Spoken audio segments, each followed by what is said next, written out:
तो जैसा कि आप लोगों को पता है मैं करियर काउंसलर हूँ और आप लोगों ने ही इंस्टा स्टोरी पे मुझे सजेस्ट किया था कि आपको जानना है कि भाई हम 2 साल से 3 साल से लगातार तैयारी कर रहे हैं गवर्नमेंट जॉब्स की, पर निकल तो रहा नहीं है। अब आगे क्या करना चाहिए, है ना, और कैसे निकाल। तो द थिंग इज़ कि गवर्नमेंट जॉब्स निकालने से पहले ये जानना ज़रूरी है कि गवर्नमेंट जॉब सिर्फ गवर्नमेंट जॉब नहीं होती है, उसमें भी कई सेक्टर्स होते हैं, banking, railway, SSC, variety of sectors होते हैं। तो पहले किसी एग्जाम से तैयारी करने से पहले मेरा यही सजेशन है कि देखिए हर इंसान को कहीं ना कहीं पता होता है कि मेरा लेवल क्या है, कि मैं बचपन से पढ़ने में कैसा रहा हूँ।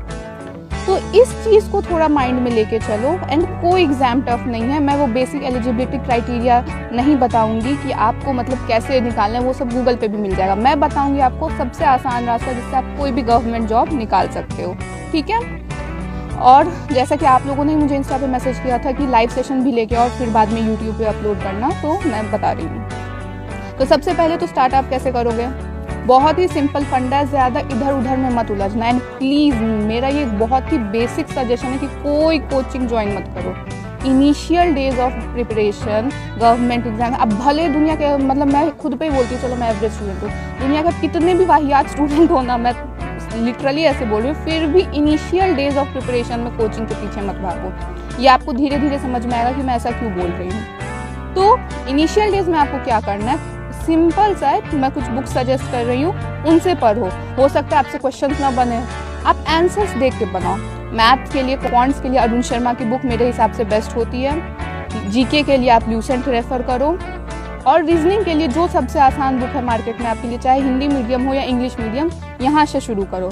और आप बोलोगे कि डी जीके करंट अफेयर्स भी तो आते हैं, अभी फिलहाल के लिए उधर भागना ही नहीं है। क्यों नहीं भागना है, क्योंकि कोई भी गवर्नमेंट जॉब्स एग्जाम में करंट अफेयर्स पिछले 3 महीने के आते हैं, तो शुरू से वो करंट अफेयर्स पे दिमाग देके कोई वो अपना ही एनर्जी वेस्ट कर रहे हो आप लोग। और अब आपका जो शेड्यूल क्या होने वाला है, 2 घंटे दिन में, 2 घंटे शाम को, बस बेसिक्स वहाँ से इन्हीं बुक से शुरू करिए। हाँ मैं कह रही हूँ शुरू में आंसर देख के बनाओ, कोई दिक्कत नहीं है। आंसर देख के बनाओगे, स्ट्रेटेजिकली बनाओगे, धीरे धीरे मान लो आपको कुछ नहीं भी आता है तो कुछ चीज़ें समझ में आने लगेंगी, ठीक है। उसके बाद मान लो कोई चैप्टर हम बहुत पढ़ रहे हैं, कितने बार तो क्वांट्स में, मैथ में ही होता है कि कुछ नहीं समझ में आ रहा है कि भाई मतलब कैसे बना रहे हैं ये यूट्यूब चलता फिरता कोचिंग है आपके हाथ में, बस चैप्टर का नाम दो, यूट्यूब पे सर्च करो, एक से एक धुरंधर टीचर्स मिल जाएंगे आपको बिना पैसे खर्च किए। और उसमें भी ये नहीं कि अच्छा ये सर के सब्सक्राइबर्स ज़्यादा है, ये सर के व्यूज़ ज़्यादा है, ऐसा नहीं। जिन सर से आपको समझ में आ रहा है उनसे उसकी वीडियो देखो और समझो, and then start solving it, ठीक है। शुरू के 2 महीने आप ऐसे करोगे।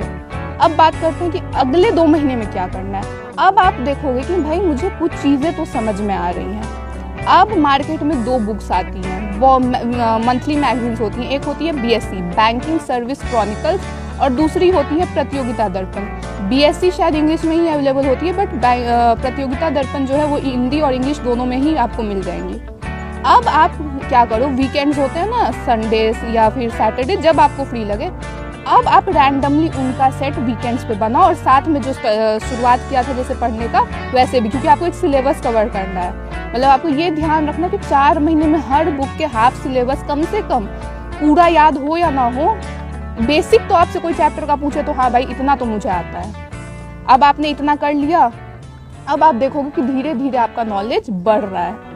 इतना करने के बाद अब आपको शुरुआत में टेस्ट में बहुत ही बुरे मार्क्स आएंगे कि यार प्रतियोगिता दर्पण का तो एक भी क्वेश्चन नहीं बन रहा है, मैं ट्राई कर रहा हूँ दिस दैट, क्या ही फायदा हुआ। फिर से वही स्ट्रैटेजी, देख के बनाओ आंसर, देख के बनाओ। नहीं आ रहा है तो वो कम से कम टीचर्स पहले क्या करते थे, आपको नहीं आता था तो बोर्ड पे सॉल्व कर देते थे ना, पता तो चला, टेक्निक तो आई हाथ में।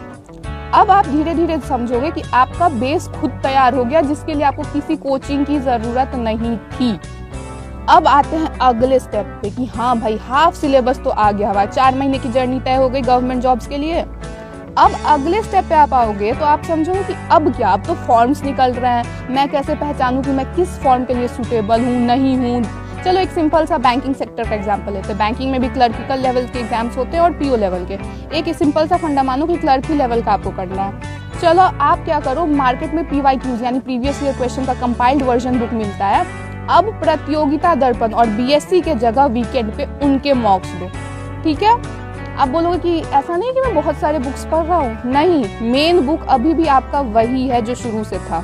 वीक डेज पे मेन बुक्स को ही रेफर करना है, वीकेंड्स पे हाँ थोड़ा सा चेंजेस लाना है। अब आप क्लर्क लेवल के वो बुक्स बना रहे हो, आपका नॉलेज जो है वो थोड़ा वास्ट हो रहा है, ठीक है। अब आप बोलोगे कि चलो मैंने तो क्लर्क लेवल की तैयारी कर ली, अब मुझसे निकल जाना चाहिए। फिर मैं कहूँगी कोई ज़रूरत नहीं है क्लर्क लेवल की एग्जाम देने की। अब बोलोगे कि आप हमें डेविएट तो नहीं कर रहे हो, मतलब कि तैयारी इस हिसाब से करवा रहे हो, बोल रहे हो क्लर्क लेवल की एग्जाम देने की ज़रूरत ही नहीं है। तो ये जर्नी जो है ना, देखिए क्लर्क भी आप बनोगे तो बैंकिंग में भी इंटर कंपार्टमेंटल एग्जाम्स होते हैं, आपको पीओ की प्रमोशन मिल जाएगी, लेकिन क्यों ना एक बार में ही पीओ बन के दिखाएं, है ना। तो चलिए बताती हूँ कि पीओ कैसे बनेंगे। आप पीओ के फॉर्म भरो, बहुत टफ होते हैं। मुझे लगता है कि बैंकिंग सेक्टर का अलग ही खौफ है कि गवर्नमेंट जॉब तो हमें करनी है, पर बैंक पीओ तो मतलब नहीं होता है कि बैंक पीओ कैट ये एग्जाम्स को ऐसे लोग फील करते हैं ना कि भाई इनसे तो हमारा मतलब कुछ नहीं हो सकता। हाँ, बैंक पीओ दोगे आप, वो लगेगा मालूम नहीं निकला क्या निकला, तो आपके अंदर एक वो झटका आएगा कि यार मुझे बेसिक्स तो आते थे, थोड़ी ही तो मेहनत करनी है। अब आप वीकेंड्स पे क्या करोगे, अब आप वो जो बुक्स थी क्लर्क वाली पीवाईक्यू की, उसको बैंकिंग मतलब क्या बैंकिंग पीओ वाले पीवाईक्यू से यानी प्रीवियस ईयर क्वेश्चन से, अब उसके बाद आप एक कोचिंग ज्वाइन करो। अब आप बोलोगे कि आपने शुरू में तो हमें मना किया, शुरू में मना किया, लेकिन कोचिंग अब चाहे आप ऑनलाइन अनअकैडमी से कर लो या ऑफलाइन, वो कॉम्पिटिटिव एटमॉस्फेयर का आपको एग्जाम का आइडिया तब तक नहीं लगेगा जब आपको शुरुआती 4 महीने की जर्नी ये थी। अब बारी है कंपटीशन को फेस करने की। अब कोचिंग ज्वाइन करो और अपने जलवे दिखाओ कोचिंग पे कि हाँ मैं तैयार होके आया हूँ कंपटीशन देने। अब आप धीरे धीरे आपका लेवल अपग्रेड होते जाएगा, ठीक है।